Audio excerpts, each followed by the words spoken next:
Hello दोस्तों, स्वागत है आपका हमारे यूट्यूब चैनल पर। आज हम फिर हाजिर है आपके लिए लेकर शिक्षण अधिगम प्रक्रिया एवं शिक्षण विधियों से संबंधित महत्वपूर्ण सवालों को, जो कि आपके आगामी परीक्षा में सी-टेट, रीट लेवल प्रथम और रीट लेवल द्वितीय में उपयोगी साबित होंगे। तो चलिए दोस्तों, बिना किसी देरी के शुरू करते हैं आज के प्रश्नोत्तर। हमारा पहला सवाल है दोस्तों, शिक्षण के बिना अधिगम नहीं हो सकता, लेकिन अधिगम के बिना शिक्षण संभव है। ये कथन किसका है? तो दोस्तों ये कथन है थॉमस ग्रीन का। थॉमस ग्रीन ने अपनी पुस्तक शिक्षण की क्रियाओं में बताया है कि शिक्षण के बिना अधिगम नहीं हो सकता, लेकिन अधिगम के बिना शिक्षण संभव है। हमारा अगला सवाल है दोस्तों, शिक्षण अधिगम की मूल प्रक्रिया में छात्र किन किन तरीकों से ज्ञानार्जन करते हैं? तो दोस्तों शिक्षण अधिगम की मूल प्रक्रिया में छात्र करके सीखते हैं, अनुभव द्वारा सीखते हैं और अनुकरण द्वारा सीखते हैं। हमारा अगला सवाल है दोस्तों, शिक्षण अधिगम की अनुसंधान विधि के जनक कौन है? तो दोस्तों शिक्षण अधिगम की अनुसंधान विधि के जनक आर्मस्ट्रांग है। हमारा अगला सवाल है, अनुभव और क्रिया के द्वारा व्यवहार में संशोधन या परिवर्तन लाना ही अधिगम है। ये कथन किसका है? तो दोस्तों ये कथन है गेट्स का।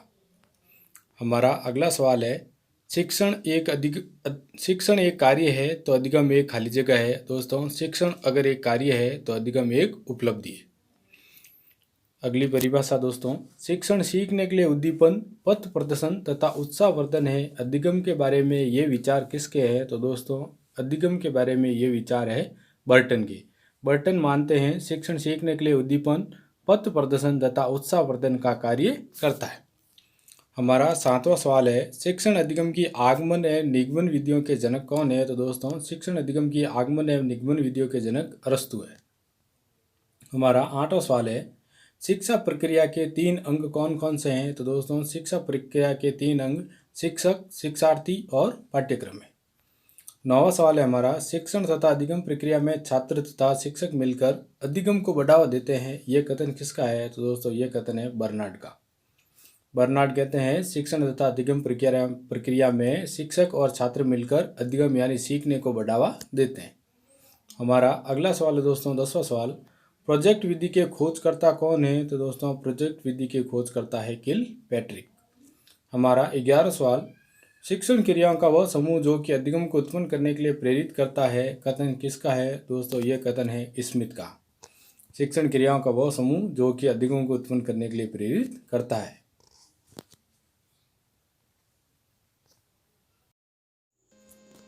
तो दोस्तों अभी तक आपने देखे शिक्षण अधिगम प्रक्रिया से संबंधित महत्वपूर्ण प्रश्न उत्तर, और अब हम देखने वाले हैं विभिन्न राज्य सरकारों द्वारा आयोजित शिक्षक भर्ती परीक्षा में पूछे गए अधिगम प्रक्रियाएं एवं विधियों से संबंधित महत्वपूर्ण प्रश्न उत्तर।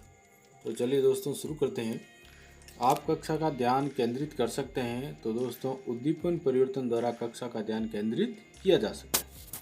हमारा दूसरा सवाल है, निम्नलिखित में से कौन सा स्तर शिक्षण का है? तो दोस्तों परावर्तक ये स्तर शिक्षण का है। हमारा अगला सवाल है, शिक्षण अधिगम प्रभावी हो सकता है। दोस्तों शिक्षण और अधिगम को प्रभावी बनाने के लिए क्या किया जाए? तो दोस्तों छात्रों को स्वयं कार्य करने की स्वायत्तता व नियंत्रण दिया जाए तो शिक्षण और अधिगम दोनों प्रभावी हो सकते हैं। हमारा अगला सवाल है, शिक्षण को निम्न प्रकार से परिभाषित किया जा सकता है। तो दोस्तों शिक्षण का अर्थ है अधिगम का सरलीकरण। हमारा अगला सवाल है, आधुनिक शिक्षण अधिगम प्रक्रिया में शिक्षक की भूमिका है। तो दोस्तों आधुनिक शिक्षण अधिगम प्रक्रिया में शिक्षक की भूमिका सीखने हेतु एक अच्छे सुलभकर्ता की है। हमारा अगला सवाल है, डाल्टन शिक्षण विधि का विकास किसने किया था? तो दोस्तों डाल्टन शिक्षण विधि का विकास मिस हेलेन पार्क हर्स्ट ने किया था। दोस्तों अगला सवाल है, बच्चा किस प्रकार सीखता है? तो बच्चा कई प्रकार से सीखता है। हमारा अगला सवाल है दोस्तों, सीखने की प्रक्रिया में विद्यार्थियों द्वारा की गई त्रुटियों के संबंध में आपकी दृष्टि में निम्नलिखित में से कौन सा कथन सर्वोत्तम है? तो दोस्तों सीखने की प्रक्रिया में विद्यार्थी द्वारा की गई त्रुटियों के संबंध में ऑप्शन बी, त्रुटियां अधिगम प्रक्रिया का भाग है, ये कथन सर्वोत्तम है। हमारा अगला सवाल है, शिक्षा का अति महत्वपूर्ण उद्देश्य है। तो दोस्तों शिक्षा का अति महत्वपूर्ण उद्देश्य है बच्चे का सर्वांगीण विकास करना। हमारा अगला सवाल है, निम्नलिखित में से कौन सा कथन शिक्षण के विषय में सत्य नहीं है? तो दोस्तों, शिक्षण औपचारिक एवं अनौपचारिक है, ये कथन सत्य नहीं है। हमारा अगला सवाल है, शिक्षा की किंडरगार्टन पद्धति का प्रतिपादन किसने किया था? तो दोस्तों, शिक्षा की किंडरगार्टन पद्धति का प्रतिपादन किया था फ्रॉबेल ने। इसमें गीत, उपहार, खिलौने इसके सोपान है। अधिगम से संबंधित किसी विद्यार्थी की समस्याओं का सबसे अच्छा उपचार है? तो दोस्तों, इसका उपचार है निदानात्मक शिक्षण। ये अधिगम से संबंधित किसी विद्यार्थी की समस्याओं का सबसे अच्छा उपचार है। निम्नलिखित में से कौन शिक्षण अधिगम का स्तर नहीं है? तो दोस्तों, त्रिवेदीकरण इसका स्तर नहीं है। स्मृति स्तर, चिंतनशील स्तर और समझ स्तर तीनों ही इसके भाग हैं। शिक्षण का सत्तावादी स्तर है? तो दोस्तों, शिक्षण का सत्तावादी स्तर है शिक्षण केंद्रित। हमारा अगला सवाल है दोस्तों, सीखने की अनुक्रिया का प्रथम सोपान है? तो दोस्तों, सीखने की अनुक्रिया का प्रथम सोपान है अनुभव। शिक्षण के आधार पर इसके कितने चर हैं? तो दोस्तों, शिक्षण के आधार पर इसके 3 चर है। पहला शिक्षक, दूसरा शिक्षार्थी और तीसरा पाठ्यक्रम। हमारा अगला सवाल है, स्मिथ ने शिक्षण की त्रिध्रुवी प्रक्रिया में कार्यवाहक माना है? तो दोस्तों, त्रिध्रुवी प्रक्रिया में कार्यवाहक है शिक्षक। पाठ्यक्रम निम्नलिखित में से शिक्षण के कौन से चर में आता है? तो दोस्तों, पाठ्यक्रम निम्नलिखित में से मध्यस्थ चर में आता है। आश्रित चर है दोस्तों छात्र और स्वतंत्र चर है अध्यापक। हमारा अगला सवाल है, शिक्षण अधिगम प्रक्रिया को प्रारंभ करने से पहले एक कुशल अध्यापक को क्या करना चाहिए? तो दोस्तों, कुशल अध्यापक को चाहिए कि अधिगम संबंधी अधिगम परिस्थितियां उत्पन्न की जाए।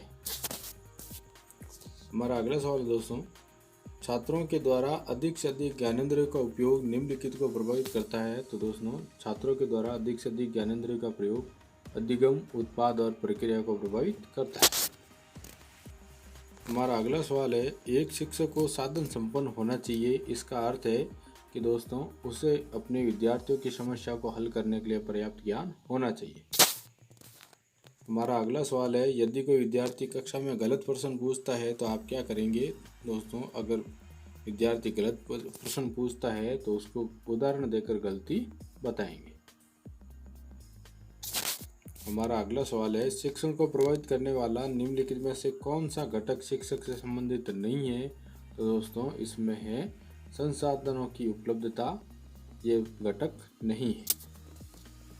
अगले सवाल है दोस्तों हमारा, शिक्षण और अधिगम एक सिक्के के 2 पहलू है। अगला सवाल है हमारा, कक्षा 3 के विद्यार्थियों के लिए निम्नलिखित में से शिक्षण का सबसे अच्छा तरीका कौन सा होगा? तो दोस्तों, शिक्षण का सबसे अच्छा तरीका होगा सृजनात्मक क्रियाकलाप।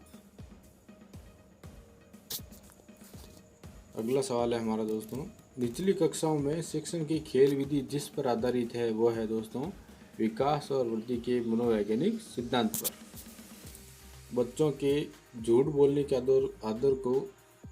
आदत को सुधार सकते हैं, ये नहीं है दोस्तों। अगला सवाल है हमारा, शिक्षा का उद्देश्य होना चाहिए। तो दोस्तों, शिक्षा का उद्देश्य होना चाहिए विद्यार्थियों को व्यावहारिक जीवन के लिए तैयार करना। हमारा अगला सवाल है, प्राय शिक्षार्थियों की त्रुटियां खाली जगह की ओर संकेत करती है। दोस्तों, प्राय शिक्षार्थियों की त्रुटियां सीखने की अनुपस्थिति का संकेत करती है। शिक्षण से संबंधित अधिगम पर बल देने वाला परिवर्तन हो सकता है। तो दोस्तों, शिक्षण से अधिगम पर बल देने वाला परिवर्तन बाल केंद्रित शिक्षा पद्धति अपनाकर हो सकता है। तो ये समाप्त होते हैं दोस्तों आज के हमारे सवाल। ये थे शिक्षण अधिगम प्रक्रिया से संबंधित विभिन्न राज्यों की शिक्षक भर्ती परीक्षा में आए हुए महत्वपूर्ण प्रश्न उत्तर। कैसे लगा आपको, कमेंट में ज़रूर लिखें।